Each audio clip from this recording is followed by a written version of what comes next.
Welcome into the Nebrasketball Brunch Show, January 10th, 2025. I am Jack Mitchell of KLIN Radio and the I-80 Club, along with Kaleb Henry of Husker Max, and we are going to break down Nebraska basketball season, where we're at right now, a W and an L since we last did the Brunch Show, and kind of take a look at the bigger picture of where Nebraska is right now. Couple of housekeeping matters before we get started. We respond on the chat to the people who are I-80 Club Discord members. If you're not one of those and you want to be part of the live chat, you can go to patreon.com/I-80 Club. But we'll also, if you do a super chat in here, we'll interact with your chat. But those are who we're going to be interacting with during the course of the show. So welcome into those. Welcome into all of the viewers. Make sure you like the YouTube pages that you're watching on. You might be watching on the I-80 Club or Husker Max. Give both of them a like, and because we got great different content on both of those. Good morning, Kaleb. How are you? Yeah, well, welcome ball, welcome all. Ready to go on welcome ball. Hey, I didn't start the show unlike after Nebrasketball on Tuesday night by swearing within the first 10 seconds of the show. So yeah, you have already talked more today than you did in the first 10 minutes of the after Nebrasketball show. The show itself got, I mean, by the end, I was in a good mood of the show. Yeah, we walked you off a ledge. Yeah, if you've listened to that podcast, you know I really went on an emotional journey during that entire show. And now I'm better. I've recovered. You know, there's just that post-loss cooling off period that we all need sometimes. And I just got to have it live streaming on YouTube and our podcast. So there you go. It is it's time to go. And we got a lot to talk about today, Kaleb.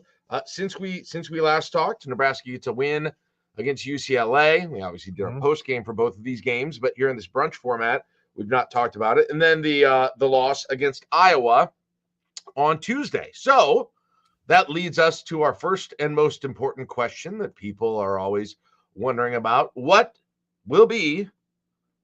is your NCAA tournament confidence rating on a scale of 1 to 10 for Nebrasketball? Kaleb, go ahead. You can do the honors this week. So I believe I was at a 9.5 the last time we did this. And for the first time all season, I will stick with what I was a week ago. 9.5. I stay steady with where my confidence is in this team getting back to the NCAA tournament. All right. So like 2 steps forward, 2 steps back this week, essentially. Ending up at the same place. Yeah, kind of. You were already so high anyway, though. I was already so high. Let's say if Nebraska would have held on and won in Iowa, maybe I'm at a 9.6. Like there wasn't, to me, that loss does not move me a whole lot, especially coming off of the home win, ranked UCLA team. Man, Mick Cronin's got a lot of issues in post-game press conferences. That's a whole different conversation. But you got that win. You looked really good, ranked team. You've won a bajillion in a row at home. So you start to play out the rest of the season. You go, okay, hold serve at home. Can you steal something on the road? There was an opportunity to get that done in Iowa City. It didn't happen. And we'll talk about the game. And I know we did with after Nebrasketball pretty in depth. There were just so many things had to go wrong for Nebraska to end up losing that game. It doesn't move the needle for me anywhere near as much as that Michigan State loss did when we talked about in the aftermath of that one. And Michigan State is punking people. Yeah. Last night again. So held Washington to like 13 first half points or whatever it was. It was stupid. So yeah, the Iowa loss does not move me near as much as that Michigan State one had, or even St. Mary's in Sioux Falls. There's just a lot of things had to go wrong, and almost everything possible did. And still Nebraska forced overtime. You saw weird things happen in the last 70 seconds of the game for Bryce Williams to be that guy and hit those shots. So, yeah, I'm going to stay at a 9.5. Yeah, I largely agree with what you said there. I think going forward, road losses that are not bad losses. So I don't know, there might be one or two bad road losses this year. Like maybe the Washington one would probably be the biggest possible bad road loss. But any road loss that isn't a bad loss, while it's a missed opportunity to gain, it's not going to knock me backwards probably this whole year. I'll kind of get into my theory on that a little bit more during the course of the show, but I mean, the same thing's going to hold for Sunday for sure. A lost Sunday, unless there would be something like, knock on wood, some kind of an injury or another huge, massive loss like the Michigan State situation again.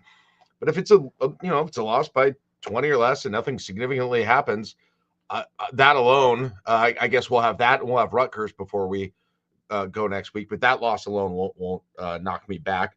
The UCLA game, though, did jump me forward, though. Good.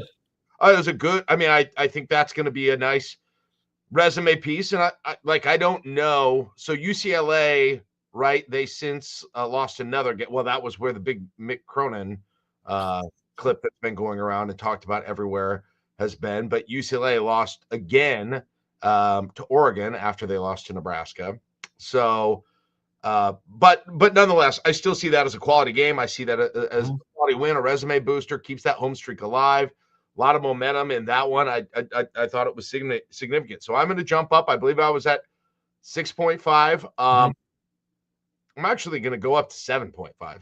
Okay. And I might be overcorrecting. I'm not sure, because we're going to talk about some of the other probabilities that other of the bracketologists and or basketball kind of metric people are saying, and they're higher than I kind of thought they would be. Okay. So we can get into that. So, but I don't know. I decided I was going to do that after the UCLA game, and then if I stuck with my sort of theory that a road game, barring it being a blowout, something changing the makeup of the team from it, or it being one of a couple of games that are kind of must wins on the road for them, I don't think it drops their NCAA resume all that much. It's just a missed opportunity to keep moving. But for the purposes of getting in, I don't think it's going to take away a whole lot. So I really like the way you've worded that, and I don't think that's something we've necessarily touched on so far this season. It's mostly because what we had been talking about was getting through the end of the non-conference in Nebraska, hitting every benchmark they needed to go at least 2-1 between Creighton, St. Mary's, and winning in Hawaii, and run the table with the rest of your non-con, split with your mid-December Big Ten games, get to 11-2, and then you're into the rest of your Big Ten slate. Nebraska had hit all of that. Now, in the way you worded this is perfect. It's missed opportunities compared to something being detrimental to the rest of the season. And that's those road games. Obviously, you have to hold serve at home for that argument to continue to hold up. Correct. But in these road games, as long as there is not something detrimental, a 30, 40-point loss, an injury, something catastrophic, that would be detrimental to your chances going forward. Outside of that, they're just simply missed opportunities. They're not something that is really going to hurt you come Selection Sunday, so long as you take care of business at home. And then at that point, if you just split, you go 500 in the Big Ten because you won your 10 home games and lost your 10 on the road, then you probably have to win a game at least a game in the Big Ten tournament. But there are opportunities. You hold serve at home and you have opportunities on the road. That's what it is. It's not necessarily detrimental simply by the act of losing. So the way I agree again with all of that, the number that I feel relatively confident with going out of the regular season, and this isn't counting, as you were just talking about, any conference tournament games. For me, and I think this is what you were just saying there, it's 11-9 in the conference, which would get you to 21 and 10 would be your overall record. That's, to me, the target if you want to feel relatively safe no matter what going into Indianapolis. I think it's a good goal to kind of have. I think anything less than that, and you're fairly nervous. Now, of course, nothing's guaranteed. You could have a wild week of conference tournaments, perhaps upset victories, and 21, maybe 21 and 10 isn't enough. But like I said, I would describe it as feeling relatively safe. So to that end, you can accomplish that the rest of the way by winning out at home and winning one road game. Yes. That would do it. And you had your chance. You had a chance in Iowa Iowa City. I know. And so missed opportunity. Uh-huh. It's not detrimental to your chances, as both of us, by our confidence ratings, have either stayed level, very, very high, or even improved. Now, because both of these, as we talked about, if you do miss all of those opportunities and you hold serve at home, you are likely to need to at least do one win in the Big Ten tournament. A lot of people were talking this week, Jack, and a lot of people have forgotten. Or maybe they just didn't realize it at the time that it was announced. The Big Ten expanded by 4 teams. Mm-hmm. Previous Big Ten basketball tournaments have been 14-team affairs. Mm-hmm. And everyone was just going, okay, it's going to 18 teams. No. It is a 15-team Big Ten tournament. So weird. So if the tournament bracket was made today, Washington, Rutgers, and Minnesota would be out. Right. So if you are in the bottom 3, and if you look at Fred Hoiberg's career at Nebraska up until this past season, granted, it was a smaller league. It wasn't 18 teams. It was 14. He was only in the bottom 3 of the league. So if that had held, Nebraska wouldn't have been even going to the Big Ten tournament for the first few years. We wouldn't have had the 2020 tournament with him having flu all over national television or whatever that instance was. Now, that makes it so much more imperative to not be near the bottom. If you do go 500, you're going to be in the middle of the league. You're not going to be in the bottom. You'll be in the Big Ten tournament. But that changes the way you start looking at how does the bracket unfold, that it is 15 teams. Also, the fact that is extremely dumb. Why not just go 16 so bizarre, and then just play it all the way out? It's so weird. What are you I doing? don't get it. In the format, by the way, it's still the double bye thing. So the first 4 teams will get a double bye. Mm-hmm. Then 3 teams will get, then 5 teams will get sort of a single bye, but you'll have 3 of them who wait to see who they play, and then the 9 and 8 play each other in the second round on Thursday as I'm backing up, and then you'll have 3 games on the first day. So there's 4 teams that let's do it chronologically to make it more simple. 6 teams who start on Wednesday, right? And then the winners of those play, and there's 2 other teams, so that's 5 new teams introduced on Thursday, and then another 4 new teams introduced on Friday, and that gets you to the random number of 15. If you're wondering now, I just ran it on bball.notnothing.net, which is my favorite place to go. Such a go-to. You can run just simulations or I guess projections of what the seeding and what the matchups would be based on any result that you plug in. But the default is just using, I believe, is the KenPom rating. Yeah, I think it is the default or the highest. But the Torvik rating. He uses the Torvik rating. So I just leave it so I don't touch it. So let's say everything shakes out by Torvik. He does Torvik tends to favor Nebraska though, right? Who does? Torvik? Yeah. If I'm remembering correctly, compared to the others, Torvik tends to like Nebraska. Torvik's projecting Nebraska at 11-9 right now. Okay. In the conference. So that right at that comfort spot that we were talking about.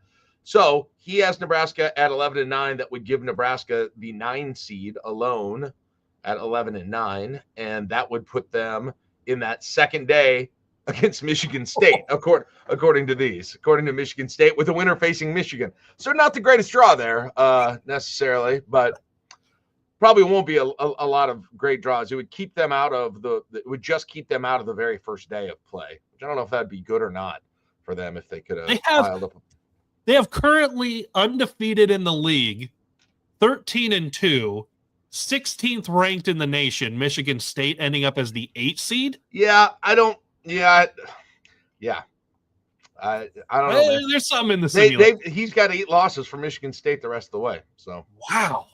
Yeah, I don't get it. But anyway, that doesn't really matter. That's a wild prediction. Izzo will be pissed if that's how it finishes. I only say that to sort of think about how that could play in if Nebraska still needs wins when they get into the Big Ten tournament. Okay, But if they don't, if they can get to that 21, which we were kind of talking about, like I said, one way to think of it is holding serve at 1 and getting 1 road game.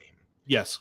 But that would be a weird way to do it, to be honest. I mean, it would kind of be it wouldn't be weird because Nebraska's winning at Pinnacle Bank Arena, and they went unbeaten at Pinnacle Bank Arena last year, and that's basically what they did last year to make it. But they do have more good teams coming in to Pinnacle Bank Arena. They also have a game or two they probably should win on the road, Caleb. Yes. So, Nebraska took 2 on the road last year. Right. So I looked at it in a little bit of a different way. I sorted the rest of the games into 3 groups. Okay. Group 1, I am calling must wins. Group 2, I am calling need a winning record in. And group 3 is the just in case group. Okay. So break glass in case of emergency. Right. Break glass in case of emergency. So group 1 is for this, you basically how it works is you got to get all the group games as it says in group 1. You got to get more than half of the games in group 2. And if you screw either of those up, you can replace it with a game in group 3. Okay.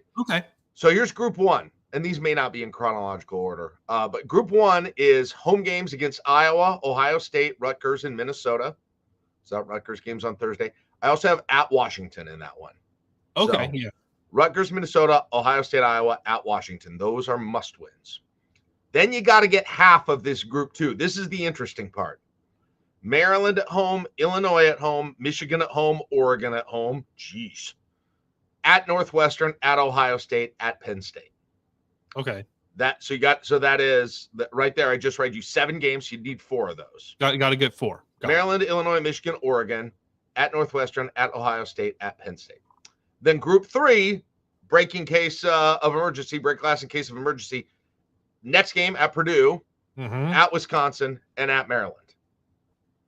So there you go. So those are it. So you got to get 5-0 in group 1, 4-3 in group 2. If you don't achieve that, you have to replace one of those losses below that with a game from group 3 to get to that 21. So it's just another way of. I had a tweet about it. I can post a link to the tweet if people want to look at it. But in the way you staged that, especially that break glass in case of emergency group, is those are really your toughest games. Right. Like those are your toughest. Your group 1, where it's run the table on these, are mostly at home, and then the games that you should definitely win on the road. Right.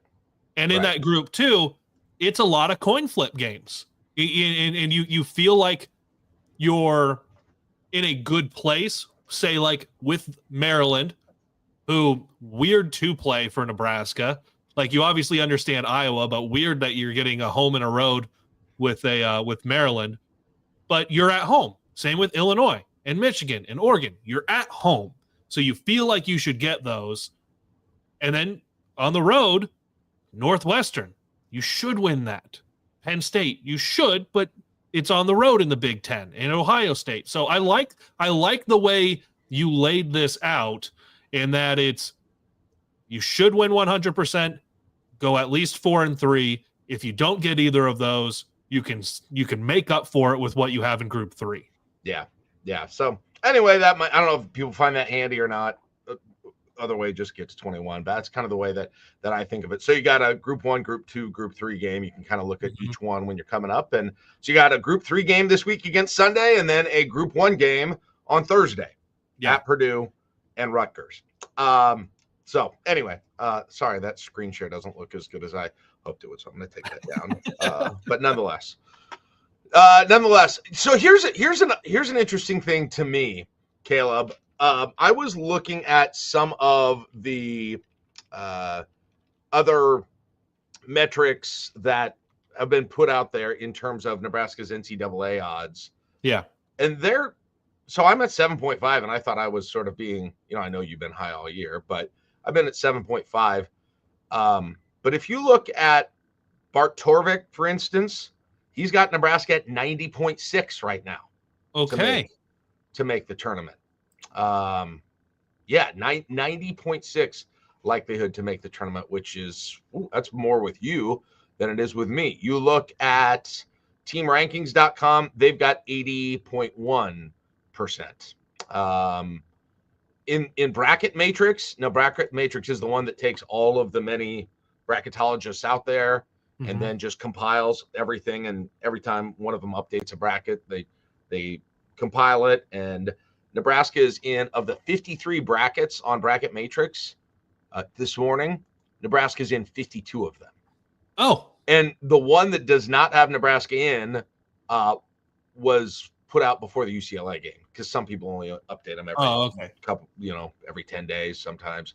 So that's and here's something new, as this is 11:21. This is less than an hour old, or I guess that would have been 9:30. So less than 2 hours old. Joe Lunardi's bracketology on ESPN. Mm-hmm. Interesting. First, looking at the bubble, Indiana's a last four in. St. Mary's and Creighton are both first four out. Penn State and Iowa are next four out. Your first four games, by the way, Omaha is in there. So rep Nebraska. That's the, really that's the one. That's the one Omaha team that we approve cheering for. Okay, wow. But then Nebraska. Lunardi's got Nebraska on the 8 line, taking on Clemson. And the winner of that game would get 1 seed Iowa State or Omaha or Holy Cross. Does he have locations on the games for those? Yeah. Wichita? So that one is San Francisco region. That's a San Francisco region. That game, that foursome would be in Milwaukee. Oh, Milwaukee. That makes sense. Yeah. I knew Wichita was a location. I know Denver is. I know there's a few drivable ones. Milwaukee, I guess, as well. So that'd be cool. That'd be interesting. Iowa State's good. Iowa State's very good. But nonetheless, think about if you got to, let's say Omaha beat Holy Cross in that to get to be the 16 seed. You go to Milwaukee, and all anyone's talking about is no one's talking about Clemson. Like, let's put it that way. Mm-hmm. No one would be talking about Clemson. It would all be about, is Nebraska getting an in-state game after an upset for the Mavericks, or are you getting the Hoiberg Bowl? Are you getting the 1 versus 8, and it's Iowa State against Nebraska, and Nebraska just got their first ever NCAA tournament win? Can they have some magic against Hoiberg's old team? Yep. Like that no one would be talking about Clemson. That's true. And that would also feel dangerous for Nebraska trying to get that win, that nobody would actually be talking about their first round opponent. And if you look at Bracket Matrix, and again, the problem with Bracket Matrix is they update on different schedules, but Nebraska is on average an 8.27 seed. Okay, so about an 8. They are right behind Clemson as the second 8 seed on average. Then the group of 7s in front of them: Baylor, Michigan, Wisconsin, Mississippi. Wow, they're just right behind Wisconsin and Michigan in those bracketologists' mind. That surprises me. That surprises me a little bit. But and what that says as you look at those, and there's guys. Let's also preface with this. There are a lot of games left to be played. There is a lot of projecting happening in all of that. But if you look at because enough of these are right and are not necessarily right, but they've got a pretty good accuracy on the way things go. If Nebraska right now is sitting at about an 8, and we're looking at what are the opportunities for Nebraska, especially when you look at those road games, the way we've talked about those as being potentially missed opportunities, and those 3 groups that you laid out, Nebraska has got opportunities to move off of that 8 line. And if you can move off of that 8 line, you can move up. What that says is you should get a better first round game. And then you're playing with house money against not a 1 seed. Yeah, in the set. that'd be nice. I mean, if we're letting ourselves, once Nebraska, maybe if and when Nebraska notches some of these wins that are, above and beyond that what I put out there, you can start thinking about that, and that would be fun too. And yeah, you're right. It'd be great to be in a scenario where you're not in one of those 8-9 games, right? Or even 7-10 if you really want to get crazy. But that's putting the cart way in front of the horse. Right. Here's I think why some of those numbers are high. Nebraska seems to be doing pretty well in a lot of the team sheet metrics, the things that they've been pretty clear about the things that they look at. So now the net is probably Nebraska's worst of the team sheet metrics. Nebraska's at 37, I believe, as of this morning, which obviously isn't bad. That's got you generally in if you're in the top 40 of the net, but 37 right now. But it's just that some of the other things they look at, KPI, Nebraska's 24. Ken Palm, Nebraska's 34. Bart Torvik, Nebraska's 29. If you go by the wins above bubble metric, which they made clear they're adding this year, Nebraska is at 25th. Okay. So I think these are the reasons that you're seeing some of those numbers that are surprisingly high in terms of confidence with percentage Nebraska gets in. So again, it's a really good thing. Maybe I think Creighton picking it up a little bit has helped. Of course, getting the quality win against UCLA bumped that up significantly, and just got to keep going. So it brings you into this week, right, where you're in Purdue in one of these break glass in case of emergency games. The place Nebraska. This is crazy. So I believe, am I right on this? This is the only Big Ten venue Nebraska hasn't won in. Well, I guess not including the brand new ones. I believe that's the case. They've got wins in every other one. They have never won at Purdue in a game. I can remember specific games, I think, against every other team, perhaps. And so it's always tough to win at Purdue. Yep. Nebraska is 0-8 at Purdue. I think that's the only one, which is crazy. So 8 attempts, have never won. I don't remember it ever being particularly close in that series. Here's what you have. Let me just make sure I've got all these correct. Okay. So a year ago, which is weird, this is going to be almost a year to the day.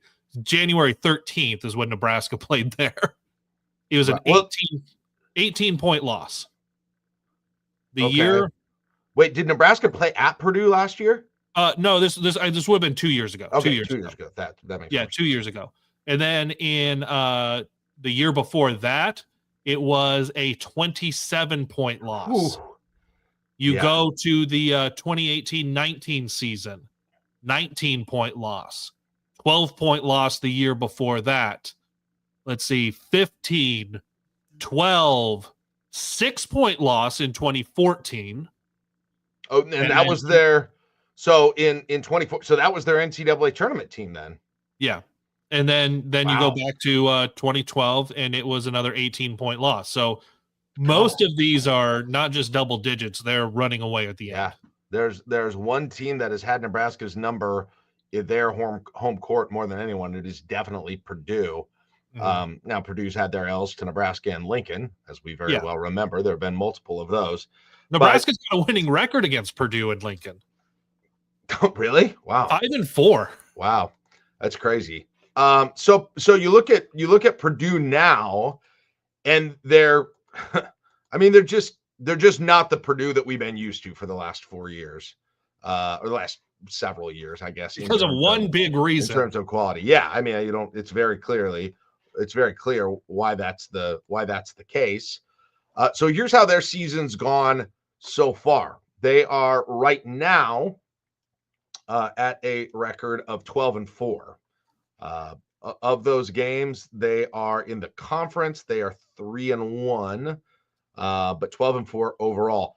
They're good non-conference wins. They beat Alabama in non-con. They beat NC State in non-con. They beat Mississippi.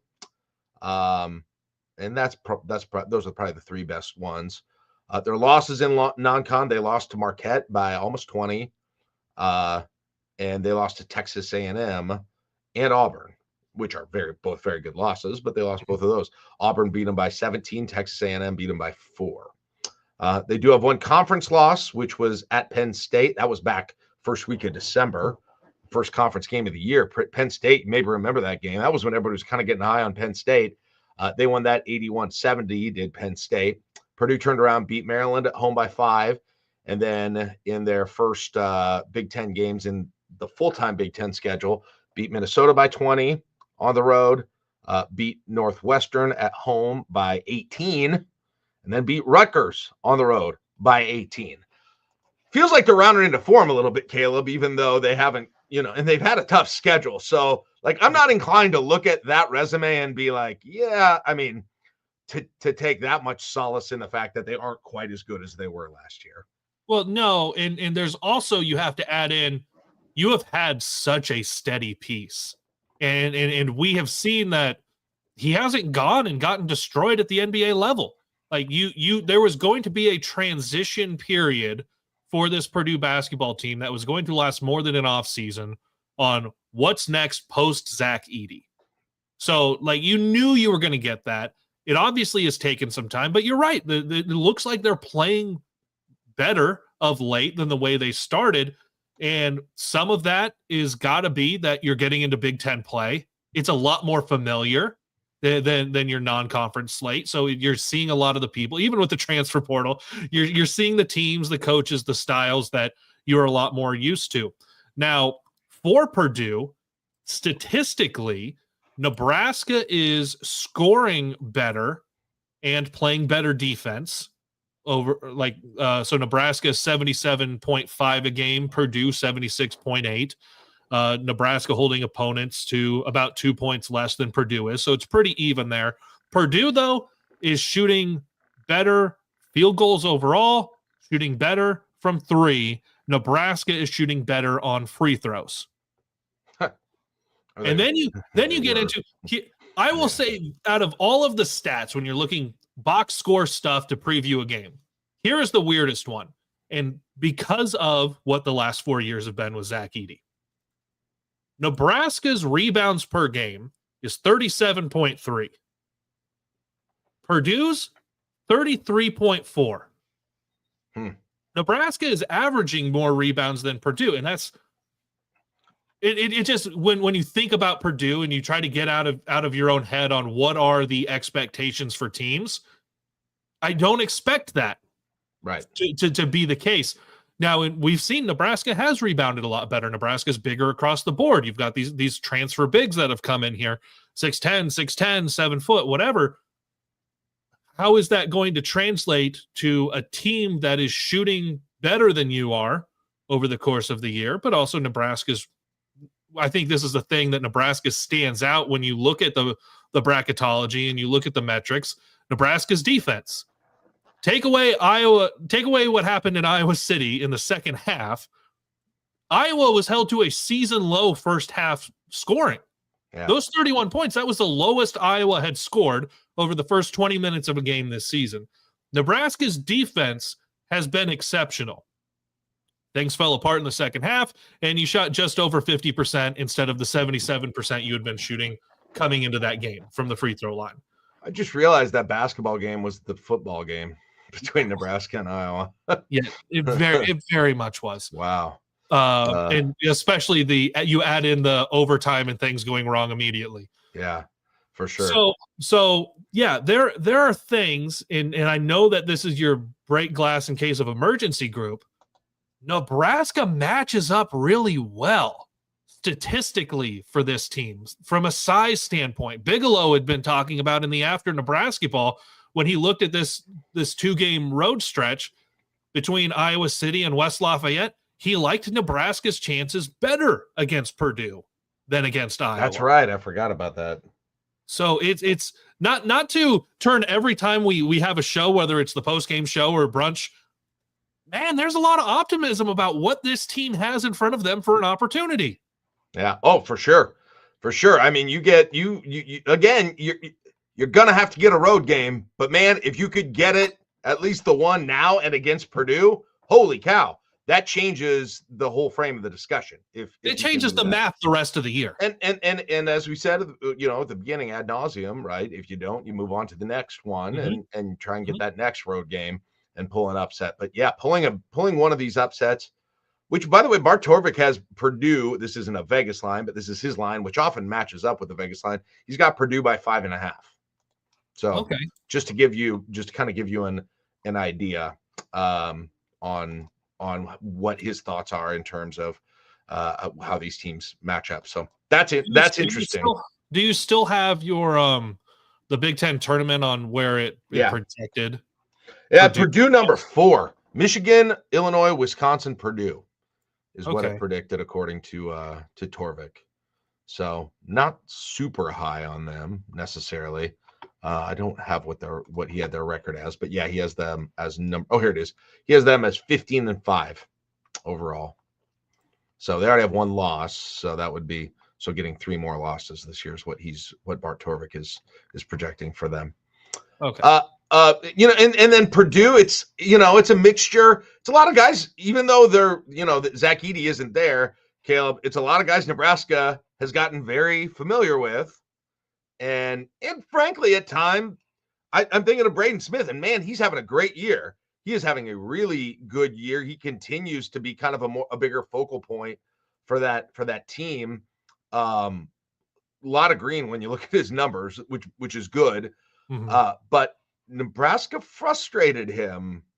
The 2 last times they played in Lincoln, Nebraska frustrated him quite a bit. Now, you want to go back to 2 years ago, the guy who frustrated him was Emmanuel Bandamel. Absolutely. Do you remember that? This is the game where there was that controversial there's a controversial call at the very end in Lincoln 2 years ago. Do you remember this? Was that it? It was a Wilcher. Wilcher was involved somehow. I'm trying to remember what it was. So 2 years ago, was that the game that ended up being the black shirts game that Trev gave Bandamel and Jawan Gary? He did that off a loss? I can't remember. I don't know, but all I know is Braden Smith. I remember watching that game and it was Smith. I think it would have been Smith's freshman year, right? And he was kind of playing the point guard, but Bandamel was just all in his grill the entire game, and I think it frustrated him in that game. And then and Casey had a corner 3 in that game. That got Nebraska back in it, and then there was what did they do? Oh, they called a foul and the ball went out of bounds, something like that, with just seconds left, and Nebraska should have had the ball back. It was a real controversial call, but Nebraska didn't get that win. And then, of course, last year was last year. Caleb, what do you remember about that game last year? Just in terms of when I was at the Lead Center, as we all know very much by now, but kind of what you remember about that game. I mean, Nebraska ends up winning by 16 in that one, and they were up by 11 at half and outscored Purdue in both halves in that game. Is there anything you can take? I know there's no Edey this time, but and Nebraska's got a very different team too. But is there anything you can take from that game in terms of what they need to do during this game? Well, here's the tough part with that game. You had, because there still weren't students back, right? So already that it felt different. But the biggest thing I remember from that game is that it never was a game.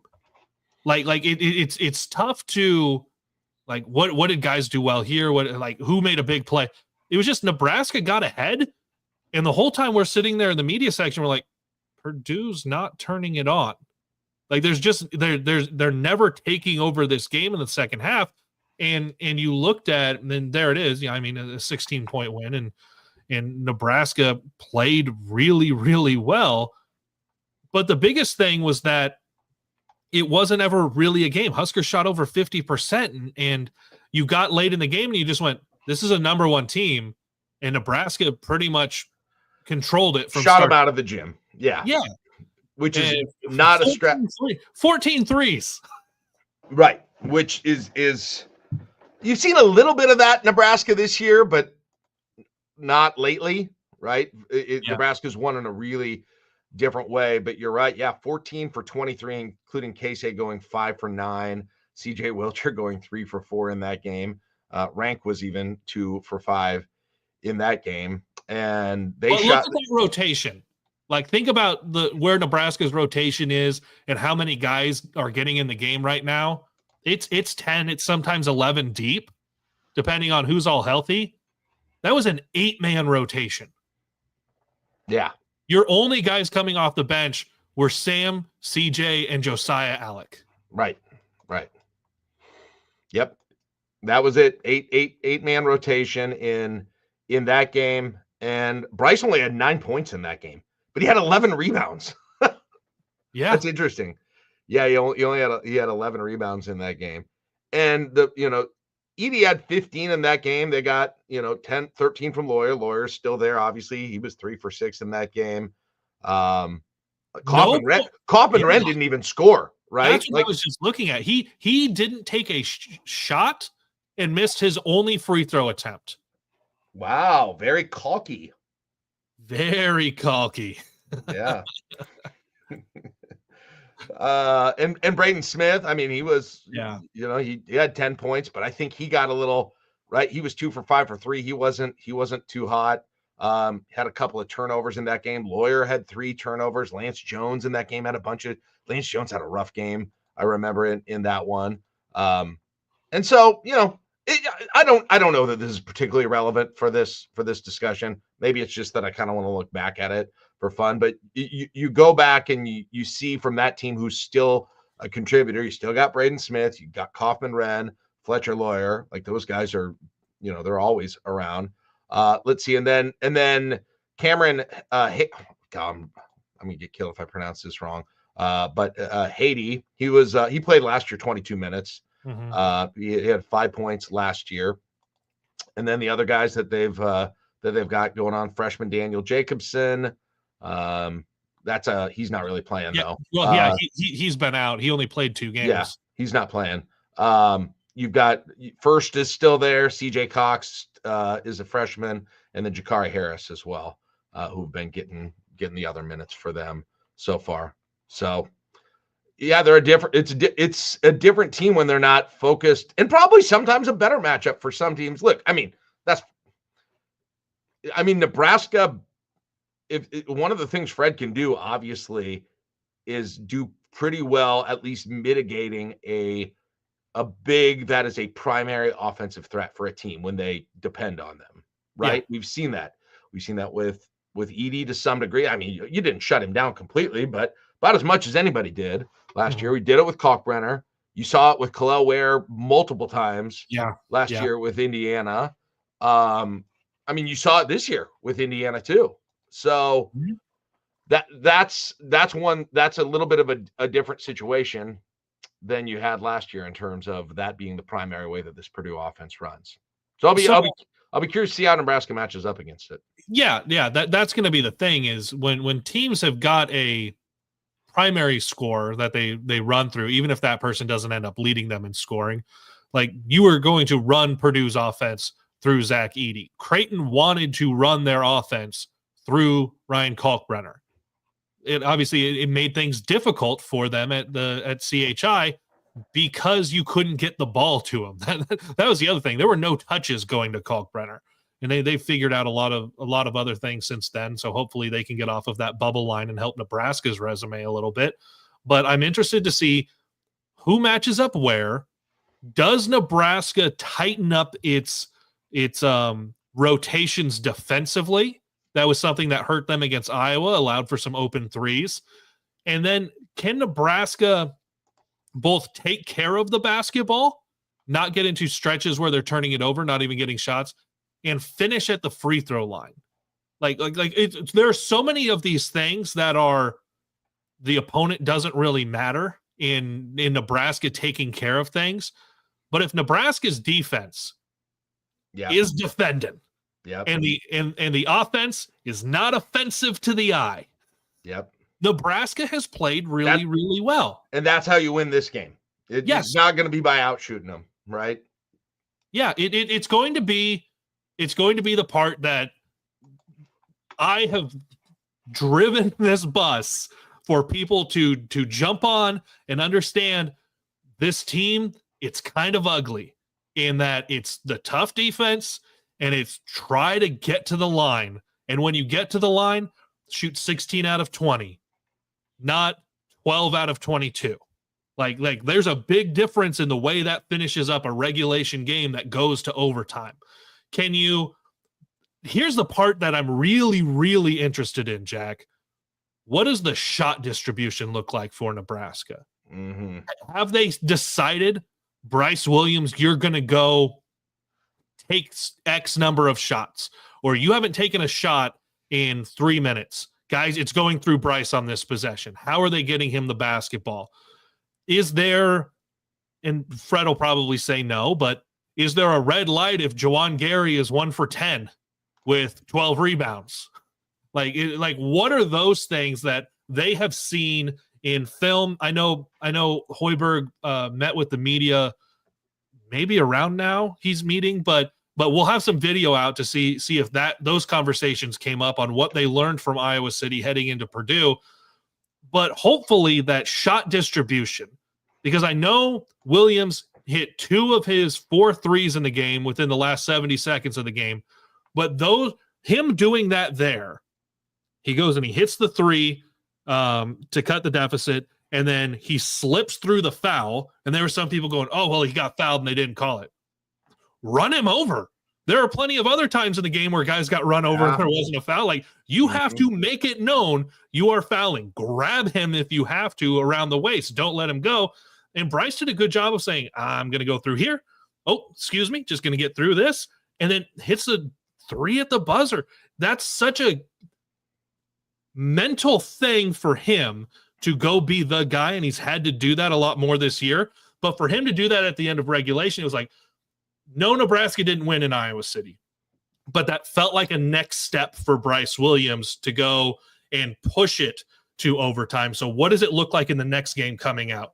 Does Bryce continue to take 20 shots, 25 shots? I hope so. And where is he taking those shots from? I didn't like a couple of the threes he did take because it looked like shooting just for the sake of shooting.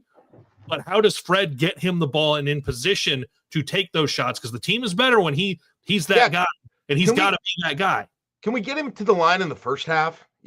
Like yes. That's what I would like to see. On the chat, DZ says the season needs more shots. I think so too. That was in the post-game show. Didn't we talk about, was that the post-game show? Or maybe it was, I do so many shows I don't remember, but I talked about wanting to get a season on the floor sooner during games. Yeah, you talked about wanting to get a season on the floor sooner. The issue with his shots is he just has not been hitting them. Right. So like games. he was for the last 2 games, because he was 0 for 6 against UCLA. He was 2 for 7 overall, 2 for 6 from 3. So he's getting about 6 threes a game over the last couple here. Yeah. Exactly 6 threes a game. But can that number become 8? Here's how you get that number to go up to 8 or 10 shots really quickly is you hit a couple early. Because if you hit a couple early, you're feeling it, and they're going right back to you on offense. Right. So I agree, though. I'm still not close to that spot, Caleb, where I'm like, okay, Bryce is trying to do too much. Yeah, we're not there. We still have so far to go till I feel that way. And I'll say it when it happens, but so far we're not even scratching that. And I felt like they needed it a couple of times against Iowa a little more. And again, the problem against Iowa was the defense. I mean, for the big issue in that one was just not being able to do the kind of the scramble drill and leaving a good shooting team open. And you can't do it against Purdue. You can't. You have got to shore up that problem against Purdue more than anything if you're going to pull off this win, because I agree with you, the model on it. And I think that's been the model. I was looking at some of the games that they lost to Penn State and Texas A&M.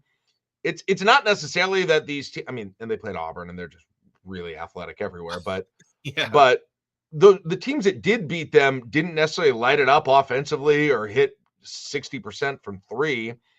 It was that they held Purdue to low percentages, particularly from 3, and then turn them over quite a bit, and either turn them over quite a bit or just dominated them on the offensive boards. Is kind of what I saw in looking over those boxes. Like Texas A&M really used their rebounding athleticism against Purdue to get second chance shots. And then Penn State turned them over quite a bit in that game. And so, I think that's the model, right? You make sure they're not shooting like Iowa did from 3, and you ugly it up. You do whatever you need to, even if it's ugly on offense to get your points. Hopefully somebody gets hot from shooting. But you get free throws, you hit the free throws, and then either try and turn over, get some turnovers, try and be the team with some size inside and rely on that too, and try and pull it out. I think that's what it looks like. Well, and here's the thing. The game plan, obviously, like you said, defensive, hold Purdue down, don't make mistakes with it. It's not really the shooting 60% from three, going ballistic from there. The 14 for, what was it last year, 25 or whatever it was. Yeah, 14 for 23. Which I think you had to do that. Yeah. Yeah, and you needed that last year. That's why you were able to just control the entirety of the game. My thing is, Nebraska has those games in them. There is that potential. Like Connor Sejan. For sure. He's 2 for 12 over the last two, and he's shooting 40% from three on the season. Yeah, a lot of that is boosted by the non-conference teams, but there has to be some progression to the mean for him, right? There has to be a game where he goes 4 for 7. Yeah. So it's not necessarily it's not that you're going in saying you have to shoot 60%, 70% from three to win this game. It's if Nebraska takes care of the things that Nebraska is good at and has proven success with this year, defensively, getting to the free throw line over the course of a game, shooting 25 plus free throws, and somebody does happen to go off. Not they decide to, they kind of just happen to go off from deep. Bryce Williams hits 5 threes. Connor Season all of a sudden hits 4. At that point, you're running away with the game. But I don't think that that's something that Nebraska has shown you can't really depend on. If it happens, it happens. But it's not something that if it's not happening, they're out of the game because that's not happening. Yep, I think so too. I think there's going to be a lottery ticket from 3-point at some point during this year that Nebraska will stumble on. What do you tend to call it? The orgy of joy? Yeah. Well, I imagine the schedule. Everyone's an empty envelope, and one of them has a red ticket in it every game. We'll see when we come up on that red ticket game because I feel like it will happen. I feel like it'll probably happen at home, Caleb. Yeah. But and maybe one of those games against like a Michigan or an Oregon or Illinois is where something like that. I think it's less likely to happen on the road, but you never know. It's possible. But to your larger point, that even though you can win games like that, that's probably not the most likely model to win this game against Purdue. And that's going to be getting back to playing the defense that you have this year. It's just, boy, that Iowa game just went against so many freaking trends, Caleb. That, it went against particularly free throws and defense, right? But it was definitely against those trend lines in particular. And then the season's shooting has been another one. But those two, I hope Iowa was exceptional when it comes to those two things, because that will be very important going forward. Now, okay, so Purdue game, 11 a.m., West Lafayette on Big Ten Network Sunday.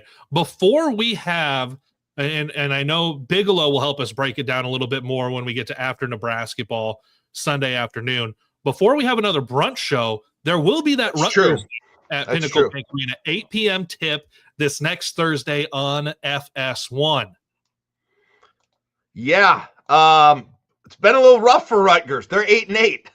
Yeah. And everyone had high expectations because you bring in two of the best recruits in the country, and they're doing well. Dylan Harper particularly is doing well. They got Dylan Harper and Ace Bailey.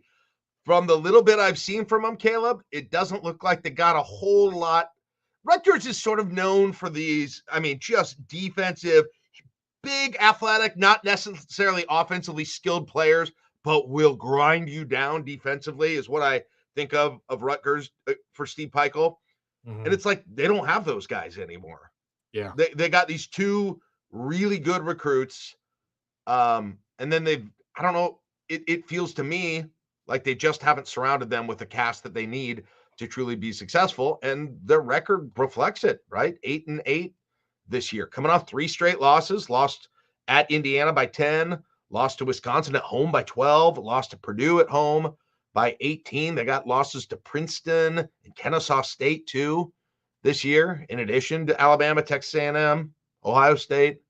So yeah, it's been rough. Their best win is Let's see. Who is their best win? Notre Dame? Penn State? Probably Penn State. Or the Penn State there. I was going to say Merrimack. Yeah, Notre Dame in Torvik, at least Notre Dame is 88. Penn State is 56. So they beat Seton Hall, but Seton Hall is not good this year. I think that's probably it. Notre Dame and Penn State are it. And here's a stretch. That's I know. rough. So Nebraska's non-conference, and you had the Bethune-Cookman game, yes, but Nebraska largely controlled the non-conference for the games at home. For Rutgers, you had a stretch with dominated Wagner, 75-52. St. Peter's, who made that run, was that last year or 2 years ago? Yeah, they're 242 this year. Yeah. 10-point win. Monmouth, 17-point win. Merrimack, 11-point win, and then a loss at Kennesaw State by 2. It's a quad 3 loss. Yikes. Yeah. So, like, they went to Kennesaw State? What in the world? Yes. Right before they did the Players Era Festival. Okay. So they were down there anyway. Got it. This game was in Georgia. Yeah, at Kennesaw. It's a true road game at Kennesaw State. Yeah, Kennesaw State's in the Atlanta area. Yeah, went down there and then flew across the country to Vegas. And played on the Tuesday. And played 2 days later. 2 days later. And then beat Notre Dame in overtime. I remember watching that game. What in the world is this schedule? Yeah. Lost to C.J. Wilcher about a week later. Right. True of Purdue. I wonder if CJ's making some calls. He played the next 2 opponents for Nebraska. No joke. But yeah, my larger point in all of that is I know that a lot gets made because this is our bubble. This is the team that we're watching, and for a lot of Husker fans that you're watching, and the non-conference schedule. Was Nebraska dominant enough in the non-conference? Did the things they had to do? Rutgers has struggled overall with this non-conference. They've won more than they lost with those bye games, but it wasn't necessarily easy. They weren't getting 30 and 40-point wins every night out. Yeah, that's true. It does make you appreciate what you do have, even though you wonder if it's going to be enough. It becomes a bubble situation. But yeah, Kaleb, this is the most must-win, maybe, of any game on the schedule. Maybe with the exception of Minnesota at home at the end of the year. Mm-hmm. It's the closest that you could get to a bad loss. That in Minnesota is the closest you could get to a bad loss the rest of the year. So, but before we do another brunch show, both quad 3s. Yeah, there is massive opportunity on Sunday in West Lafayette, and you have to win Thursday against Rutgers. Yep, that'd be a quad 3 loss right now if you dropped it. Say that in Minnesota, I take it back. USC would also be a quad 3 with the home game. So the schedule, and we've talked about this. It's such a up and down schedule here in terms of difficulty. At Purdue, then you come home with Rutgers, one of the only quad 3 games of the year. You go on the road to Maryland, which is a high quad 1 game, and then you go on the road, or then you come back home to USC on a Wednesday night, another quad 3 game. Mm-hmm. Then you go on the road to Wisconsin, high quad 1 game. And you're on the road, and then you've got Illinois back at home, and then you kind of start that second half.